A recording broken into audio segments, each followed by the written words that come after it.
پوری دنیا میں عورت کو گھٹیا سمجھا جاتا تھا۔ اسلام واحد دین ہے جس نے آ کر عورت کو عزت دی، مقام بخش۔ لیکن میرے اللہ نے شروع سے عورت کے لیے عزت سے اس کو وجود بخشا کہ اسے آدم کو سلا کے پیدا کیا اور پورے لباس میں پیدا کیا۔ غیرت کے نام پر تو قتل آج بھی ہو رہے ہیں۔ لڑکا زنا کرے تو کوئی بات نہیں، لڑکی سے یہ گناہ ہو جائے تو ذبح کر لیتے، شک پڑ جائے تو مار دیتے۔ بیٹیوں پر ایک بڑا ظلم ہے بر صغیر میں، انڈو پاک میں، کہ بیٹیوں کو وراثت نہیں ملتی۔ تمہارے غلط رویوں سے جب بیوی کا دل ٹوٹے گا پھر موت تک نہیں جوڑ سکو۔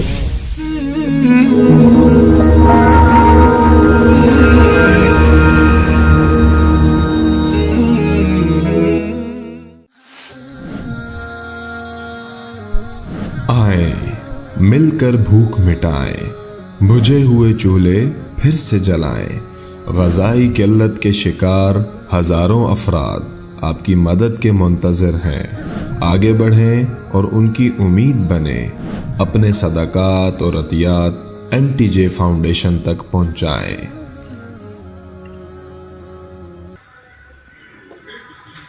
الصلاۃ والسلام علی سیدنا و مولانا محمد وعلی آلہ وصحبہ اجمعین۔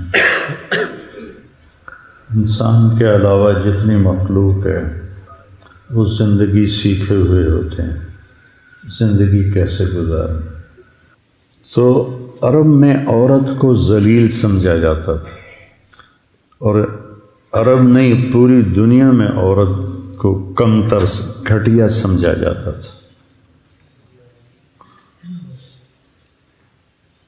عرب تو زندہ ہی دفن کر دیتے تھے اپنی بچیوں کو، یا گلا گھونٹ دیتے تھے اور پھر دفن کر دیتے تھے۔ ہمارا ہندی معاشرہ ہے، اس میں بھی عورت کا کوئی مقام نہیں، وہ بیوہ ہو جائے اس کی شادی نہیں ہو سکتی، بیٹھی رہے، چاہے جوانی میں بیوہ ہو گئی بیٹھی رہے ساری زندگی، اس کا وراثت میں کوئی حصہ نہیں۔ ہندو دھرم میں بچی کی وراثت، ماں باپ مر جائیں تو ان کے پاس جو جائیداد ہے اس میں بیٹی کا کوئی حصہ نہیں۔ اٹلی میں کوئی باپ مر جاتا ہے تو اس کی پوری جائیداد صرف بڑے بیٹے کو ملتی ہے، نہ کسی اور چھوٹے بیٹے کو ملتی ہے، نہ کسی بیٹی کو ملتی ہے، نہ بیوی کو ملتی ہے، صرف بڑے بیٹے کو ملتی ہے۔ اور عرب میں بھی یہی تھا کہ عورت کی کوئی والدین کی جائیداد میں کوئی اس کا حصہ نہیں تھا۔ باپ نے شادی کی ہے ایک اور عورت سے، تو جب باپ مر جاتا تھا تو باپ کی بیوی کو بیٹا اپنی بیوی بنا لیتا تھا۔ اس سے بھی میں یہ ایک بادشاہ نے 500 بیویاں رکھی ہوتی تھی، 600 بیویاں رکھی ہوتی تھی۔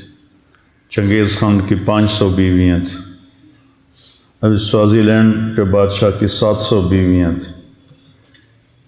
تو یہ ایک ظلم تھا، وہ 700 بیویوں کا حق کیسے ادا کرے گا؟ تو اسلام واحد دین ہے جس نے آ کر عورت کو عزت دی، مقام بخش، کسی بھی روپ میں ہو اس کو مقام بخشا ہے۔ تمہارے گھر کی زندگی بتا رہا ہوں میں۔ اللہ نے شروع سے دیکھو، آدم کو مٹی کے پتلے سے بنایا، پتلا 40 سال پڑا رہا ننگ، ساتھ ہوا کا بھی پتلا بنا دیتے، وہ بھی پڑی رہتی ننگ دھڑنگ، ایسا نہیں کیا۔ آدم علیہ السلام کو مٹی سے بنا کر روح ڈال کے کپڑے پہنا کے جنت میں ڈالا، اور حضرت حوا کو اس وقت پیدا کیا جب وہ سو گئے تھے، اور جب ان کی آنکھ کھلی تو ان کے ساتھ فل ڈریس میں، پورے لباس میں ایک عورت بیٹھی ہوئی ہے۔ اس عورت کا پتلا ننگا پڑا رہتا تو فرشتوں کو تو نہ عورت کی کشش ہے، نہ مرد کی کشش ہے، نہ ان کو کوئی نفسانی خواہش ہے، تو ان کے لیے کیا تھا؟ لیکن میرے اللہ نے شروع سے عورت کے لیے عزت سے اس کو وجود بخشا کہ اسے آدم کو سلا کے پیدا کیا اور پورے لباس میں پیدا کیا۔ تو آدم علیہ السلام نے پوچھا یہ کون ہے؟ تو آپ نے فرمایا یہ تیری بیوی ہے۔ تو پہلا رشتہ بیوی کا قائم ہوا۔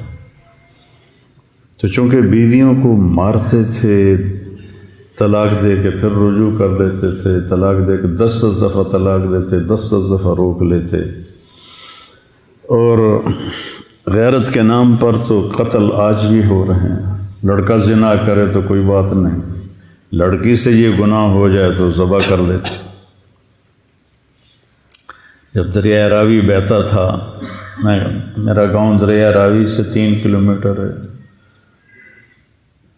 زیادہ سے زیادہ، ایسے سیدھا جائیں تو سڑکوں کے بغیر، کتنی بچیاں اس میں بہا دی گئیں گلے کاٹ کے، اور بیٹا الو کا پٹھا ساری زندگی زنا کرتا ہے، تو کہتے ہیں جی چھوڑ چھکرن، کوئی نہیں چھوڑ چھکرن۔ وہ لڑکی بھی تو ایک انسان ہے نا، ایک بشر ہے، اس سے بھی تو خطا ہو سکتی ہے۔ شک پڑ جائے تو مار دیتے ہیں، صرف شک پڑ جائے قتل کر دیتے۔ تو اللہ تعالیٰ نے ہمارے نبی کو 11 شادیاں کروائیں۔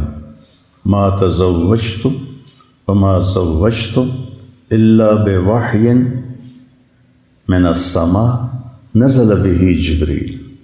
میں نے جہاں شادی کی، میں نے جہاں بیٹی کی شادی کی، پہلے آسمان سے جبریل آئے اور ان کے اللہ کا حکم لے کر آئے، پھر میں نے شادی کی۔ تو آپ نے 11 مختلف مزاج کی بیویوں سے حسن سلوک کر کے دکھایا۔ اپنے خاندان میں حضرت عائشہ قریشی، یعنی اپنی قوم میں، خاندان سمجھنے قریش، حضرت حفصہ اور سودا۔ اپنی قوم میں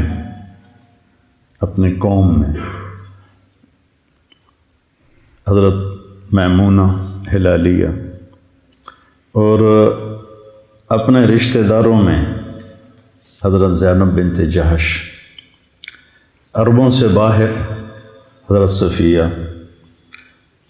غیروں میں شادی کی، قوم میں شادی کی، برادری میں شادی کی، خاندان میں شادی کی۔ چھوٹی عمر سے شادی کی حضرت عائشہ، بڑی عمر سے شادی کی حضرت خدیجہ، برابر عمر میں سے شادی کی حضرت سودا۔ عمر کے لحاظ سے یہی 3 نسبتیں بنتی ہیں، چھوٹی ہو، برابر ہو، بڑی ہو۔ تو چھوٹی عمر کی حضرت عائشہ اور بڑی عمر کی حضرت خدیجہ اور برابر عمر کی حضرت سودا۔ پھر مالدار ہو حضرت خدیجہ، فقیر ہو جیسے حضرت صفیہ باندی بن کے آئیں، برابری میں ہو، مال میں برابری ہو حضرت سودا، مال میں زیادہ ہو حضرت خدیجہ۔ تو ہر قسم کے پھر مزاج میں تیزی ہو۔ بعض ازواج مطہرات کے مزاج میں بڑی تیزی تھی، اس کو بھی برداشت کی۔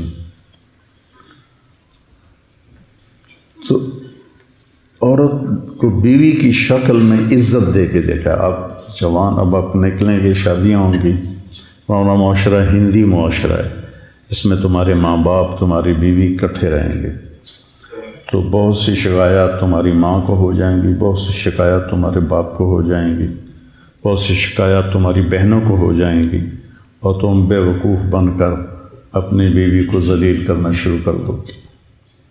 اس لیے فقہاء نے لکھا ہے کہ اگر میں مالدار ہوں اور میری بیگم مجھ سے کہتی ہے کہ مجھے الگ گھر چاہیے، میں نے الگ رہنا ہے، تو اس کا جائز مطالبہ اس کو الگ گھر لے کے، میں نے ماں پیو کو نہیں چھوڑنا، میں نے ماں پیو کو نہیں چھوڑنا۔ ماں پیو کے قریب گھر لو، ماں پیو کی عزت تیرے ذمہ ہے اور ان کی خدمت تیرے ذمہ ہے۔ تیری بیوی کرے تو بہت اعلیٰ درجے کی بات ہے، اس کی سکت نہیں ہے کرائے پر لے کر دے، اس کی سکت نہیں ہے تو اس کو گھر میں ایک الگ ایک کمرہ، ایک ٹوائلٹ اور ایک کچن، یہ 3 چیزیں اس کو لے کے دینا، اس لڑکے کے ذمے. اگر اس کی بھی ہمت نہیں ہے تو پھر سارا سال روزے رکھو، تسبیح پڑھو، تبلیغ میں سال کی بجائے 3 سال لگاؤ، لیکن کسی کی بیٹی کو خراب نہ کرو. بیویوں کو اپنے ایک شخص آیا، صحابی ہے، یا رسول اللہ آپ کی ضیافت ہے. آپ نے کہا عائشہ میرے ساتھ جائے گی. کہنے لگے نہیں آپ اکیلے ہیں. آپ نے کہا میں نہیں آتا. آپ یہ جرات کر سکتے؟ اپنے دل استفت قلبک، اپنے دلوں سے پوچھو.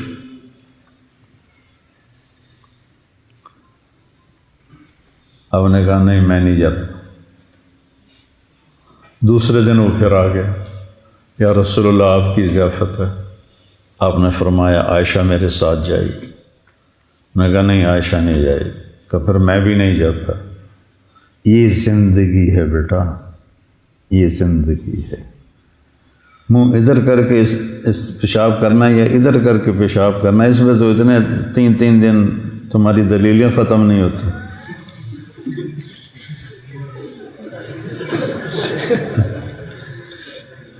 اور جہاں پہ تمہاری زندگی نے بننا ہے وہ تم نہ سنتے ہو، نہ پڑھتے ہو، نہ بولتے ہو. اللہ کی دیکھو بیٹا، آپ کو معاشرے میں مقام ملے گا آپ کے اخلاق سے، آپ کے رویوں سے، نہ کہ آپ کی خطابت سے اور آپ کے پیسے سے.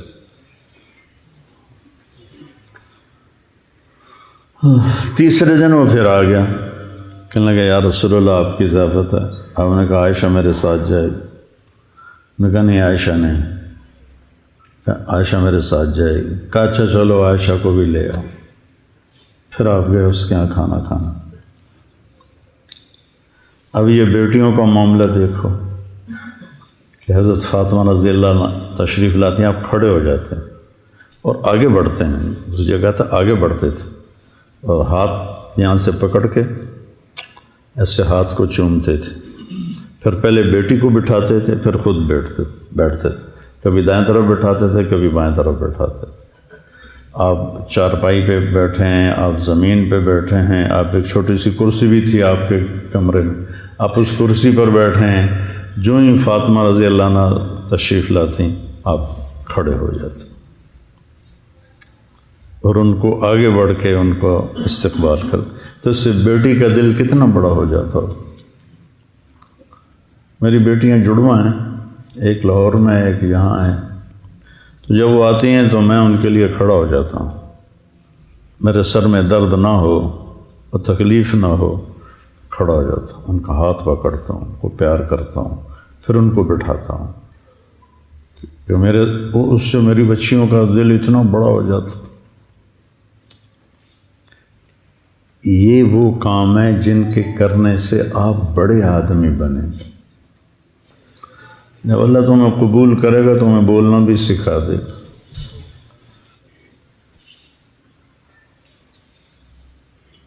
یہ وہ معاملات ہیں جس پر اللہ تمہیں عزت دے گا. اللہ تمہیں کل کو گھر والا بنائے. اپنی عورت کو عزت دو، اپنی بیوی کو بے عزت نہ کرو. عاشروہن بالمعروف.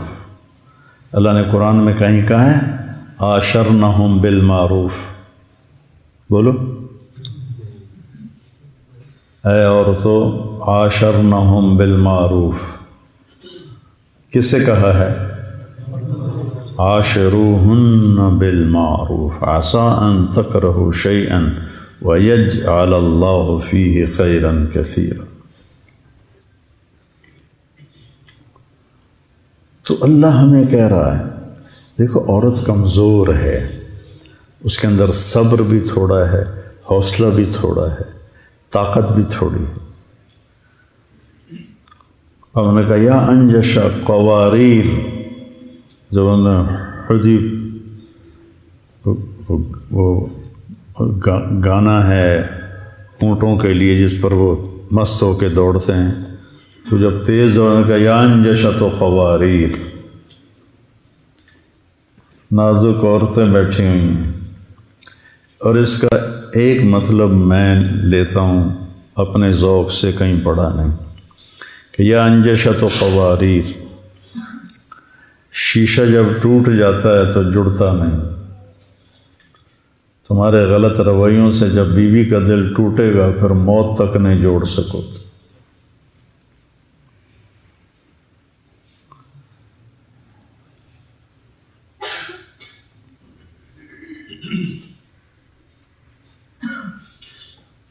صدع شیشہ کے توڑنے کو کہتے ہیں. کسرا ہر چیز کے توڑنے کو کہتے ہیں. استعمال شیشے پر بھی ہو جاتا ہے، لیکن صدع اس توڑنے کو کہتے ہیں جو جڑ نہ سکے. صدع فصدع بما تؤمر، ایسی ضرب لگا کہ پھر ساری زندگی کفر جمع نہ ہو سکے، اکٹھا نہ ہو سکے، جڑ نہ سکے. عبید رضی اللہ عنہ یہ آیت پڑھ رہے تھے کہ رحمت اللہ علیہ تابعی ہیں. ایک بدو گزر رہا تھا، جب اس نے یہ آیت سنی تو اونٹ سے نیچے گر گیا اور سجدے میں پڑ گیا. تو انہوں نے پوچھا کیا کر رہے ہو؟ کہا اس کلام کو سجدہ کر رہا ہوں. فاصدع بما تؤمر وأعرض عن المشرکین انا کفیناک المستہزئین.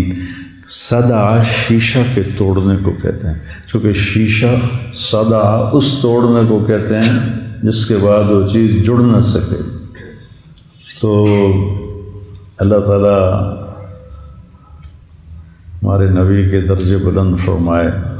آپ کی زندگی کا ہر پہلو آپ کے چچا نے آپ سے کہا تھا فصدع بامرک. فصدع بما تؤمر سے لیا ہوگا غالباً. فصدع بامرک لم تصبک صبابۃ ولقد صدقت وکنت قبل امینا. تو اللہ تمہیں گھر والا بنائے تو اپنی بیوی کو اللہ نے یہ مقام رکھا ہے. من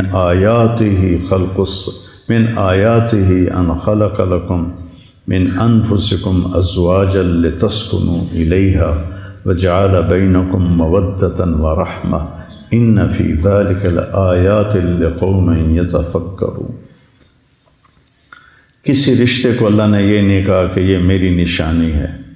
خامد اور بیوی کے رشتے کو میری نشانی ہے. کسی رشتے میں محبت اور ہمدردی کو نہیں ڈالا، اس رشتے میں محبت اور ہمدردی کو ڈالا.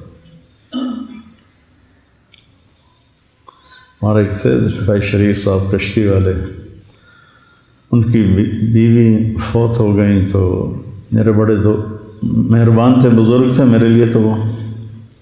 تو کہنے لگے مولانا ہم رائمنڈ سے جوڑ سے آ رہے تھے تو راستے میں ٹائر پنچر ہو گیا گاڑی کا، بس کا. تو سارے ساتھی پریشان، جلدی کرو جلدی کرو جلدی کرو جلدی ٹائر بدلو.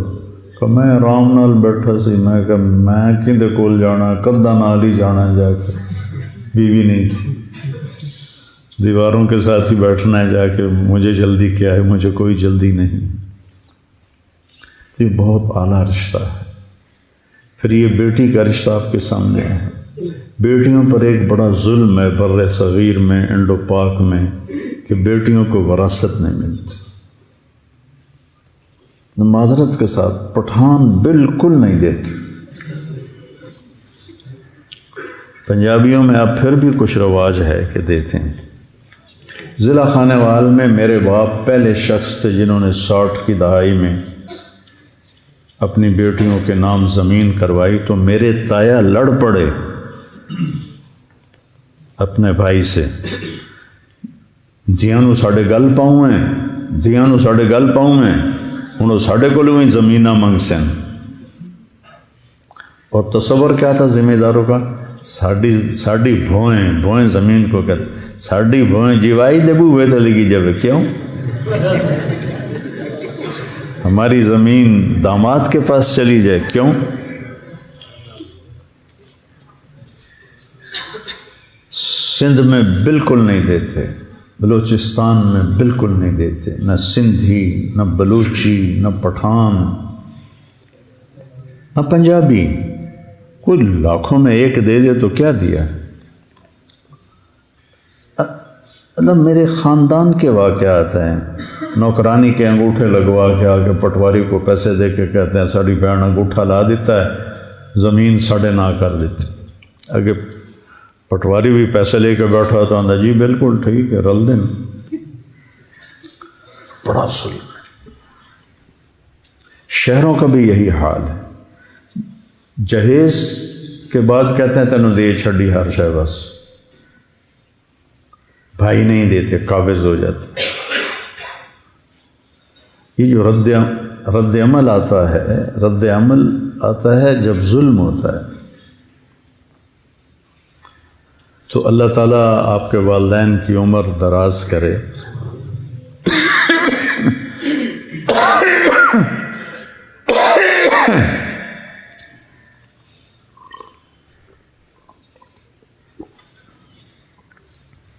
وراثت ماں باپ کے مرنے کے بعد ہوتی.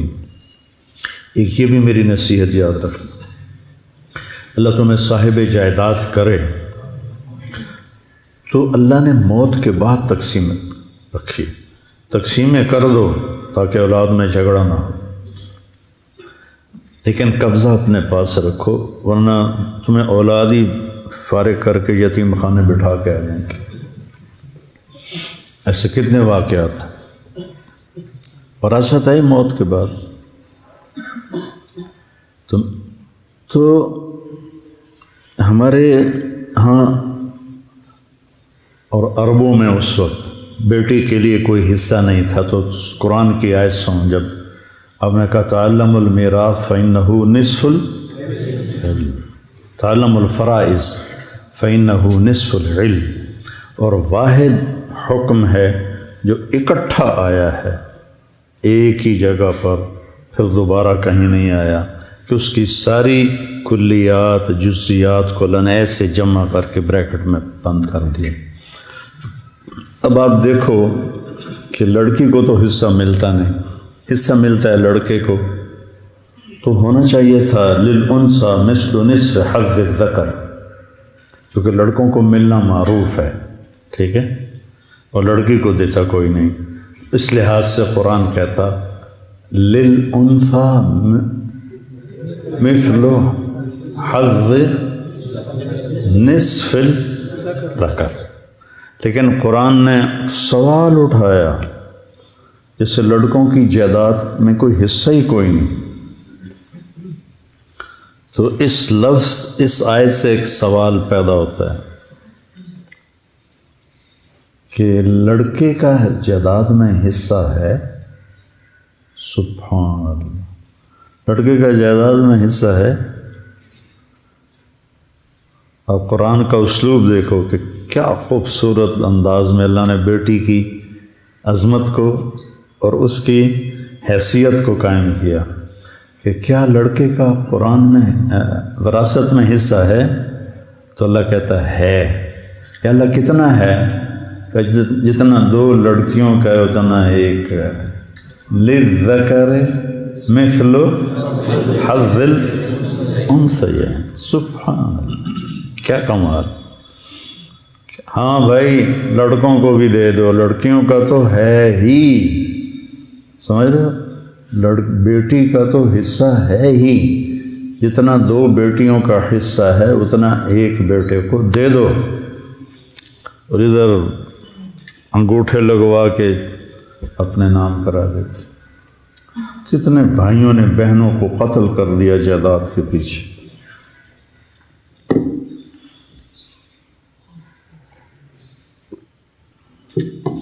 پھر اللہ نے کہ نبی نے فرمایا، اللہ نے جس کو 2 بہنیں دیں یا 2 بیٹیاں دیں، اس نے ان کو عزت کے ساتھ شادی کی تو وہ جنت میں داخل ہو. کسی کی بیٹیاں ہوتی ہیں، میرے بھائی اور میرے والدہ اور تایا، ان کی بہن کوئی نہیں تھی.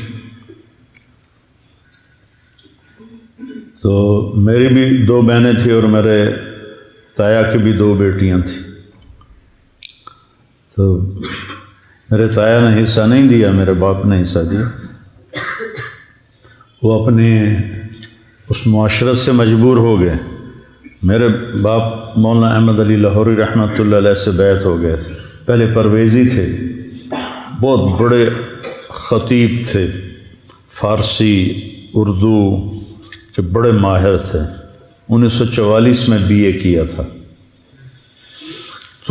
باقی سارا انپڑھ ماحول تھا، پتہ نہیں میرے دادے نو کتوں خیال آیا کہ میں پتر پڑھاونا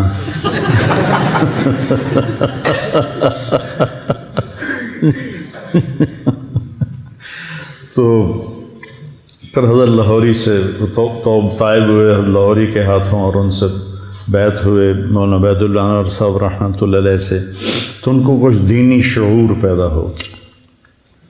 آپ نے فرمایا جس کو پہلے بیٹی کا 3 بیٹیاں دیں تو وہ جنت میں انا و ہوا کہاتین، کہ وہ اور میں جنت میں ایسے ہوں گے. ایک نے پوچھا 2 ہوں تو آپ نے کہاتین اس طرح ہوں. کہ 1 بیٹی کی شادی کرے کہاتین ایسے ہی اپنا. 10 بیٹوں کی شادی کرو جنت کا بھی وعدہ نہیں. 10 بیٹوں کی شادی کرو جنت کا بھی وعدہ نہیں ہے. 1 بیٹی کو عزت سے ڈولی میں بٹھا دو تو جنت کا وعدہ ہے. پھر جس کے ہاں بیٹی پیدا ہوتی ہے سب سے پہلے وہ خود بچی وہ لڑکی جس کے ہاں بیٹی پیدا ہوتی وہ ڈپریشن کا شکار ہوتی ہے کہ اب مجھے کیا کہیں گے سسرال والے کہ بچی پیدا ہوگی. جو عام ماحول ہے، ہر گھر میں اللہ کا فضل ہے، ایسا نہیں ہے، لیکن جو 90-95% ہے، میں نے اسی کی بات کرنی. پھر دوسرا اس کو خوف ہوتا ہے میری ساس کیا کہے گی، ہم دینا دھی جم چھڑی. ایک بچی میرے پاس آئی اپنی بیٹی کو لے کر کے، جی میرے خاوند نے مجھے طلاق دے دی ہے کہ میری بیٹی پیدا ہوئی.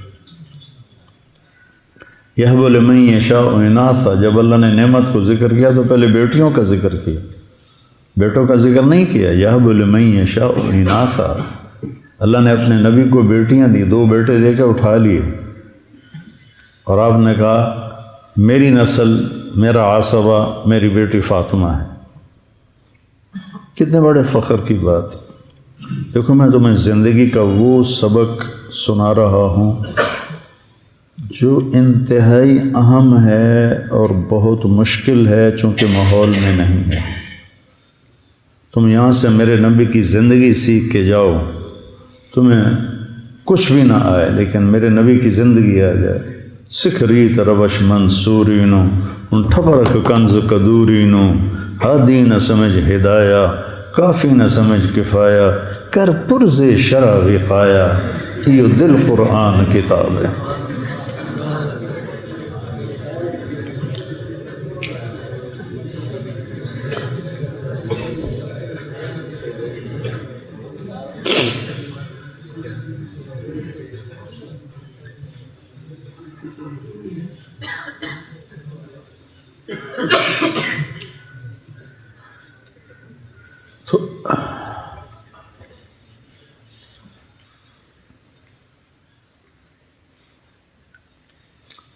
تو بہنوں کو والدین اللہ سب کی عمر لمبی کرے. ہمارے چلے گئے، ہر ایک کے چلے جاتے ہیں، وہ چلے جائیں تو ان کو ناپ تول کے والد اور والدہ کی وراثت میں سے حصہ دینا. یہ تو چوری بن جاتی ہے. اب چور ہے وہ بندہ جس نے بہنوں کا حصہ چرایا ہوا ہے. مولانا جمشید صاحب رحمۃ اللہ علیہ کے پاس شہد کی ایک بوتل لے کر گیا. 10 روپے کی بوتل آتی تھی شہد کی اس وقت، اور وہ شہد مفت تھا، میں نے اپنے باغ سے اتارا تھا. تو میں نے آ کے پیش کیا، کہنے لگے کہاں سے لائے ہو؟ میں نے کہا جی میرے اپنے باغ کا ہے. مجھ سے کہنے لگے تمہارے باپ نے اپنی بہنوں کو زمین میں سے حصہ دیا تھا؟ رجال صدقوا ما عاهدوا الله عليه فمنهم من قضى نحبه ومنهم من ينتظر وما بدلوا تبديلا. تیرے باپ نے اپنی بہنوں کو حصہ دیا تھا وراثت میں سے باپ کی؟ میں نے کہا جی الحمدللہ میرے باپ کی بہن ہی کوئی نہیں تھی.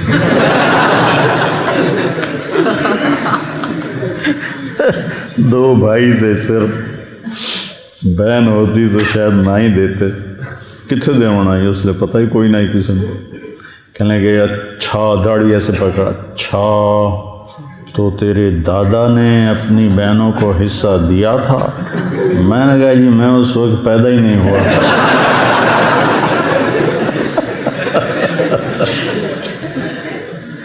تو پھر اگلی سنو, یہ صرف شہد ہدیہ ہے یا بوتل بھی ہدیہ ہے؟ میں نے کہا جی بوتل سمیت شہد ہدیہ ہے. پھر رکھوائی. یہ رجال آخرت ہوتے ہیں. مجھے تو ایک سبق مل گیا. اگر آپ زندگی سیکھ لیں اور میرے نبی کے ذکر کو مضبوط پکڑیں. میرے نبی کی صبح و شام, میں کوئی ذکر نہیں کرتا سوائے صبح و شام کی دعائیں. وہ میں نے یاد کی تھیں 74 سے لے کر آج تک پڑھ رہا ہوں. صبح کی دعائیں, شام کی دعائیں, سوائے بیماری کی. مسنون اذکار, تسبیحات, اور موقع موقع پر جو میرے نبی نے کیا میں ویسے کرتا ہوں. جیسا آپ نے کیا اپنے 24 گھنٹے کی زندگی میں ویسا کرنے کی میں کوشش کرتا ہوں. اتنا اگر آپ نے کر لیا ہے تو آپ کا ذکر مکمل ہے اور اس میں نور نبوت ہے. باقی یہ زندگی سیکھو. اپنے بہنوئیوں کو عزت دو.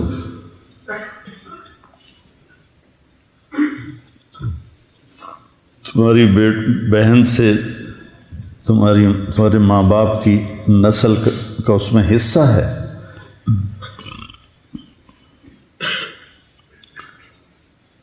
اور ماں بن جائے تو اللہ کہتا ہے قدموں تلے جنت ہے. ایک صحابی ہے, ارید ان اجاہد, میں جہاد کرنا چاہتا ہوں. احی والدک, ماں باپ زندہ ہیں؟ کہا جی. کفی ففی ہے ما فجاہد, جا ماں باپ کی خدمت کرتے رہے, یہی جہاد ہے. آپ جہاد کے سفر میں تھے. ایک نوجوان بڑا خوبصورت بکریاں چرا رہا تھا. حضرت عمر کہنے لگے کہ کبھی یہ جہاد میں ہوتا. تو آپ نے کہا عمر تو نے تو جہاد کو بڑا مختصر کر دیا, بہت تنگ کر دیا. انہوں نے کہا بیٹا ادھر آؤ, کیا کرتے ہو, تمہاری کوئی ذمہ داری ہے؟ کہا جی میری ایک بوڑھی ماں ہے, اس کی خدمت کرتا ہوں, یہ بکریاں چراتا ہوں. کہا جا تو جہاد کر رہا ہے. حضرت ابو ہریرہ نے مسجد میں جہاد کی تیاری کے لیے جماعت بن رہی تھی, وہ گھر آئے اور ہتھیار اٹھائے. ماں نے کہا کدھر جا رہے ہو؟ کہا میں جہاد پہ جا رہا ہوں. کہ میں اکیلی ہوں, میرا کوئی بھی نہیں, تو جہاد پہ جا رہا ہے؟ کہا نہیں میں نے بڑی ترغیب سنی, میں جا رہا ہوں. تو ماں نے کہا تجھے میرے دودھ کا واسطہ, یہ ماؤں کا ایک ہتھیار ہوتا ہے نا, تجھے میرے دودھ کا واسطہ نہ جا. کہ نہیں میں نے جانا ہے. تو ان کے پہنچنے سے پہلے انہوں نے پیغام بھجوا دیا اللہ کے نبی کو. جب ابو ہریرہ ہتھیار سجا کر آئے تو آپ نے ان کو دیکھ کر یوں منہ پھیر لی. اور یہ آپ کی پکی نشانی تھی کہ جب آپ کسی پہ ناراض ہوتے تھے تو اس کو دیکھ کر یوں منہ پھیر لیتے. ہماری ناراضگی ہوتی ہے اگلے دے ایک واری تک کھل لا دیو.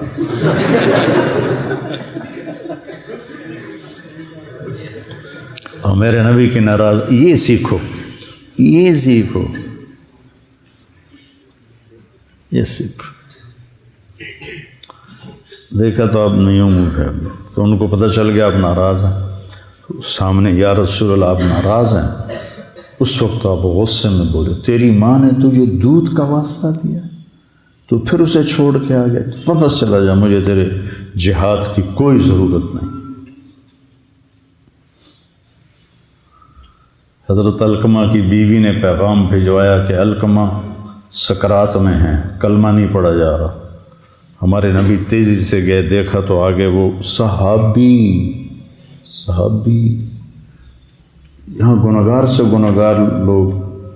ایک اداکار تھا, ہر عیب اس میں تھا, ہر عیب, ہر برائی, اور ڈرامہ کرتے ہوئے ہارٹ اٹیک ہوا اسٹیج پر. کتنی بری اور غفلت کی جگہ پر. اور وہ گرا تو نے کہا لا الہ الا اللہ محمد رسول اللہ. اور اس کو اٹھا کے پیچھے لے گئے اور وہ کلمے کو اعلان کر رہا تھا اور پڑھتے پڑھتے انتقال ہو گیا۔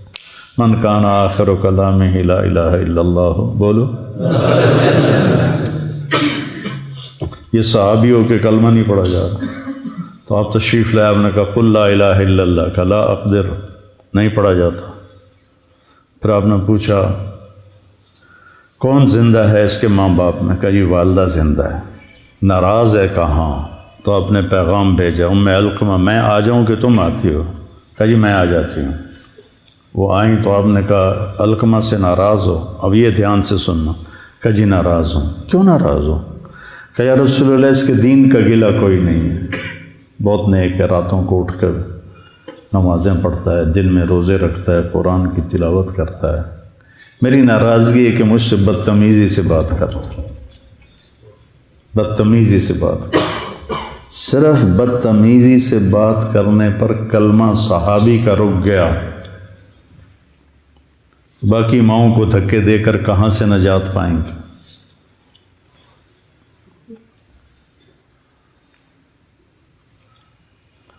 آپ نے کہا معاف کرتی ہو؟ کہا نہیں میرا دل نہیں کرتا۔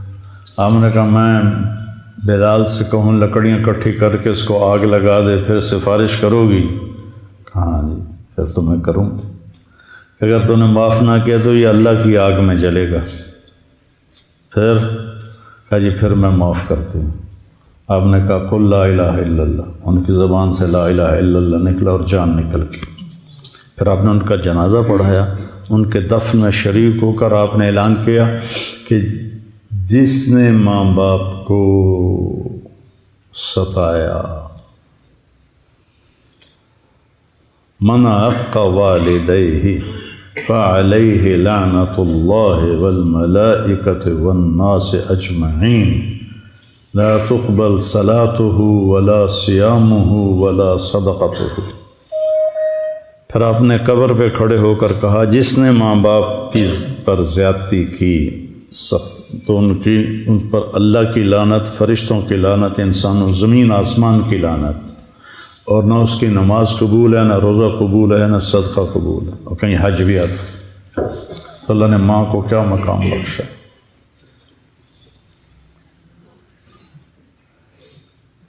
تو یہ بات میرے پاس ایک رحم دین تھا، فوت ہو گیا، غریب آدمی تھا، 2 ایکڑ زمین تھی اس کی، میرے پاس اپنے بیٹے کو لے کر آیا، ایک مدرسے سے فارغ ہو کر آیا تھا، مجھ سے کہنے لگا مولانا صاحب اے میرا پوتر پڑھیا تو ہے پر کڑیا کوئی نہیں۔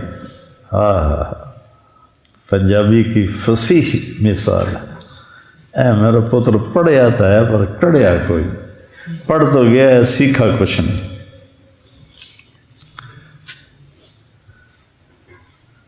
یہ جو بھینس کا بچہ ہوتا ہے نا، اس کو ہماری زبان میں کہتے ہیں گڑاپ۔ کیا کہتے ہیں؟ گڑاپ۔ گڑاپ اسے کہتے ہیں جو ابھی بیاہی نہ ہو اور اس نے بچہ نہ لیا ہو۔ تو ایک وہ جنگل کا بچہ دیہاتی اسکول میں داخل ہوا، تو اس الف انار بے بکری پہ پنکھا یہ ہوتا تھا، تو بے بھینس تھا، بے بھینس۔ تو استاد نے اس کو یاد کرا، ہم بے بھینس، بے بھینس، بے بھینس۔ اس نے اس کو کوئی 8-10 دفعہ دہروایا، بے بھینس کا جا یاد کر کے لیا، وہ جا کے بیٹھ کے اس کو دہرا میں واپس، ہاں بھائی بے آندہ جی گڑا آپ۔